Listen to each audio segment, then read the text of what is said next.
All right, everybody, good morning. It's Coach Doug coming to you live from beautiful Central Texas with your 12-man podcast getting ready for year 8. And we've got PeePaw with us today. We're going to talk about the Pac-12 championship. How are you doing today, PeePaw?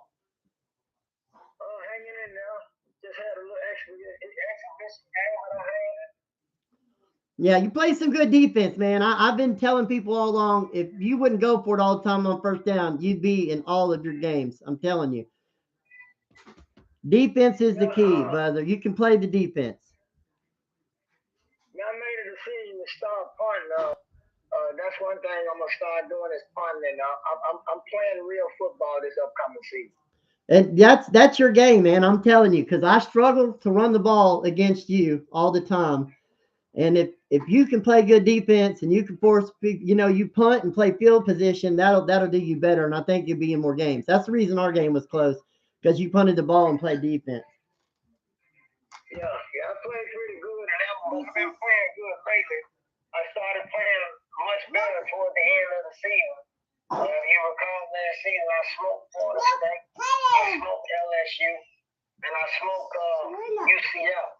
And they'll be coming in the Pac-12, and I look to do the same thing. I don't think they'll be able to compete with me this season in the Pac-12. Yeah, I think. Who do you think your biggest competition is going to be for the Pac-12 championship?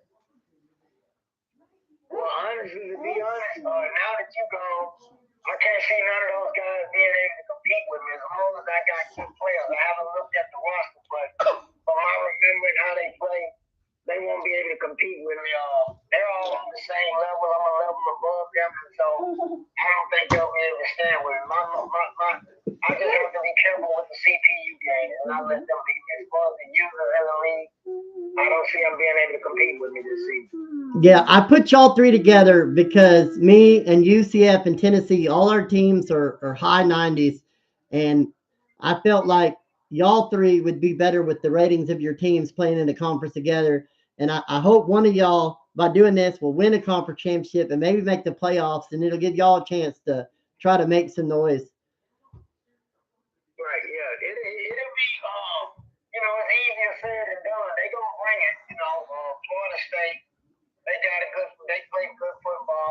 LSU, they all play good, but I'm on a different level coming into this season. And like I said, if I play real football and apply some of my old school fashion with a little new wave mixing in there, I'll be good to go. I just have to have players in key position to be able to play the style of defense that I like to play. You're going to have to start recruiting. I heard that you auto recruit every season. Is that true? Yeah. I recruit primarily because of the time. You're going to have to start actually recruiting players. There's tips and tricks to it, but I'm going to tell you the best thing you can do is if you got any 4 stars after the first couple weeks that don't have any offers, or if they're in any of your pipelines, you should go after them guys because that's easy gets. You're not competing for them. Okay, yeah. I looked at it, and it looked like I had quite a few 4 stars. I mean, that's a ton of 4-star recruits that have signed with me for this upcoming season.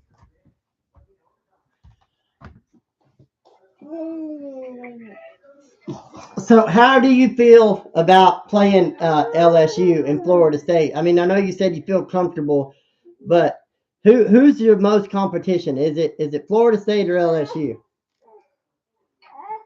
I would probably have to give FSU the nod because over the past season, he always have found a way to pull the game out of this. So I would probably lean towards giving him the nod, and that's simply because he has always found a way to win against me. The last game he played, he was actually there. He wasn't as good as past seasons, but I think I would probably give him the nod over LSU. So, what do you think your strength is going to be this upcoming season? Well, hopefully to be in a run game. I believe I'm old fashioned and I believe in running the football. So hopefully my strength will be in the run game on offense and all kind of defense. I'm a man that believes I'm an ex-Steelers fan and I was raised up believing that defense wins the championship. So I think my strength will be the defense again. That's if I have the players to be able to play the style of defense that I like to play. That's the way you got to do it. You got to find players that fit your scheme and fit your. It's not always about having the best players per se, but having the ones that fit the scheme. So tell us about your experience here in the B.I.A. Elite League. Well, B.I.A. has some tough players, pretty decent players. I like the competition. I did come from a league where they had real stiff competition. A couple of guys in our league did come from a league that I was in. The competition is strong and it's tough in B.I.A. But again, I look for the challenge. I look to move up and be able to play some of the tough guys. It's pretty tough guys. Florida's tough. Southern Cal is a tough football team, and Virginia Tech's tough. You play pretty tough, so the competition in B.I.A. the lead is good. I like it. So and then you talked about Florida, but he's moved to Cincinnati, and people would be mad at me if I didn't ask. But what's with all the cheating allegations against Florida? Now Cincinnati. Let me answer you like this here this day. I gotta be honest with you. I wouldn't know nothing about it for facts or nothing. I just be shooting at it. I've never seen him do nothing, so I don't know what the allegations truly are. I just shoot at it. I just have to answer you honestly. But again, the league, I would imagine some league players say they believe something's wrong with the high-powered roster that he has. And I just listen to it. But me myself, I don't know anything for a fact. But as far as the allegations, that's the best I can tell you on that. You may have to talk to some of the guys who really look into things, who really look at the rosters and this and that, and just believe that the roster's high powered, but I don't know anything as far as a fact, as far as the gentleman doing any type of cheat. My jugging at him is just a jug. A lot of it is users in the chat. A lot of it is his recruiting, and then a lot of it is the way he moves his players around during position changes. That factors into it a lot too. So he's just really smart about the way he does it. But I taught him a lot of stuff, and I sometimes I regret it because I used to be able to beat him all the time, and now I can't catch a break. But he's played good football ever since I've been in B.I.A. He's always played. He's been more difficult for me than anybody. I've never really been able to move the ball against him at all until the last time I played him, maybe about the fourth quarter. I finally figured out what I could do, but he plays tough. That's absolutely allegation as far as what he's doing with his roster. He does play good football. Again, you have to talk with some of the guys that say this and that about his roster being high powered. I wouldn't know anything as far as what he's been doing, as far as that would constitute cheating. I just say he plays good football, and I believe that I can beat Florida if I had players that could compete with it. Next season, I'll schedule you Cincinnati since that's his new team. Yeah, I look forward to playing anybody. I believe I can compete with anybody in the league as long as I have the players that can play. If I take the Georgia teams that I got now, the way they're aligned, I can play with anybody in B.I.A.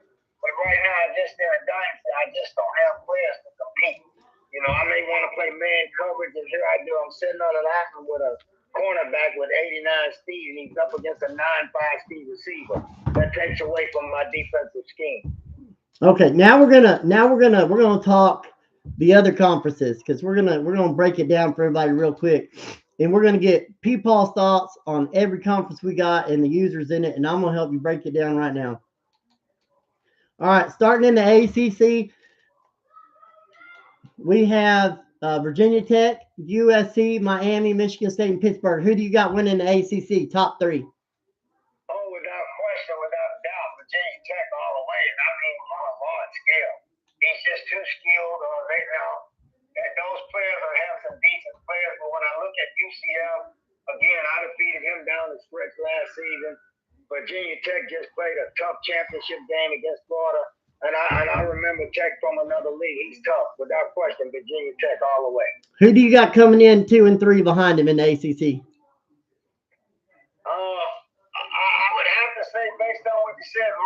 plays tough, but I'd have to give Pittsburgh the nod. It ain't gonna be Pittsburgh or Miami. I know a little bit more about Pittsburgh more so than Miami, so I'd have to say Pittsburgh falling at second and Miami third. Okay, into the Big 12, Texas A&M, myself, of Florida, which is Tamonte, the old Tennessee user, and the UCF guy. Who you got winning the Big 12? You said you got the old UCF guy? The UCF guy's in there. Texas A&M and who else? And then Tamonte was Tennessee. He's now Florida. Well, he has a high-powered team, but I don't think his skill will match up. And based off of what I've seen you do with UCF, I think I still have to give you the nod over UCF. I played UCF down the stretch last season, and the competition in that game was nowhere near what it was when I played you. So I'd have to give Texas A&M the nod. My biggest worry is Tamonte is good, and now he's got the players to play his game. Okay, into the Big Ten, we've got Oregon, Oklahoma, UCLA, and Penn State. Who you got winning the Big Ten? Well, you always, as they say in football, you don't bet against Mahomes, and you didn't bet against Brady when he was in the league. Oklahoma has about 4 championships on his belt. I'd have to give Oklahoma the nod. I'd even have to give Oklahoma the nod as possibly being able to win championship the Natty this season, along with Virginia Tech. So I'd have to give that nod to Oklahoma without question. Who do you got coming in number 2 in the Big Ten? Oregon? Big Ten, I think Oregon will finish second behind Oklahoma. Question there. Oregon plays good football. I'd probably end up giving Oregon a nod. Okay, so now we're going to jump over to the Pac-12. You got yourself winning that one, right? All the way. No question, no doubt. All right, into the SEC, we got Ohio State, Alabama, and TCU, and the new guy, Arkansas. I'm going to have to lean toward Ohio State now. Who do you got coming in? Who do you got coming in behind him? TCU plays pretty good football. So I like TCU style, so I'm going to say Texas Christian, they fall behind. Oh, man. I'm going to tell you right now, I just already got the text message already coming through. Bama said he wants you next season for not picking him number 2. I didn't know your name, Bama. Yeah, Alabama. It's Alabama. Another thing, you went back to the Big Ten, and you didn't name out Southern Cal. Have you got to his conference yet? USC is in the conference with Virginia Tech and Miami, and I believe you basically picked them over him. So, but I mean that's a tough one. That's a tough one with the 3 of them. Southern Cal, what conference is Southern Cal? ACC. ACC, and he's over there with Virginia Tech, you say? Yes, sir, in Miami and Pitt. Oh, see, I didn't know USC, so with Southern Cal being there without question, I'd have to give Virginia Tech the nod to win it. And the reason being Southern Cal always falls when he gets into championship games, he's there. But without question, he's falling right behind Virginia Tech again. Virginia Tech, he has history. He knows Virginia Tech. Like I pretty much know how he plays. But again, if there's anybody that can win that conference outside of Virginia Tech, I would have to give the nod to Southern Cal. Southern Cal plays much better football than those other guys. So he's definitely behind Virginia Tech. All right. That being said, who's your favorite for the national championship this season in year 8? Oh man, with Florida being over there in Cincinnati, I gotta be honest, man. If he can get it together, I'd give the nod first to Virginia Tech, but second behind him because of his game plan and his style. I'd have to say Southern Cal would fall. I think Southern Cal, when you look at all the other conferences, he can probably dominate the Pac. He can probably win over the Pac-12 leader, which would probably be me. I'd probably say he'd win over all the other conferences. I'd probably give him the nod. He may have some trouble with Ohio State, but I'd have to put him second to win that against Virginia Tech. But I have to give it Virginia Tech based off of what he did in the championship this past season. Okay. And before we finish up, if there's anything you want to say to anybody out there This is your time to say it. Well, I think everybody knows that I'm an ex-man, I'm an ex-all-man champion from back in the day. I know the game of football. I'm a skilled player, and if you give me the player, to compete, I can beat anybody in the league. I got history. I know what's going on with Virginia Tech teams, such as I had playing with you in the exhibition game. I can beat anybody in B.I.A. And I want everybody to know I'm about it. I'm old school, but I'm about it when it comes to video football. So keep in mind, I'm an old school X-Men champion. Don't take me lightly. All right, folks. Y'all heard it here first. He's an ex-Madden champion, and he is an elite passer. That's your boy PeePaw. Until next time, this is Coach Dub signing off. Thanks, brother. All right, sir. You have a good one.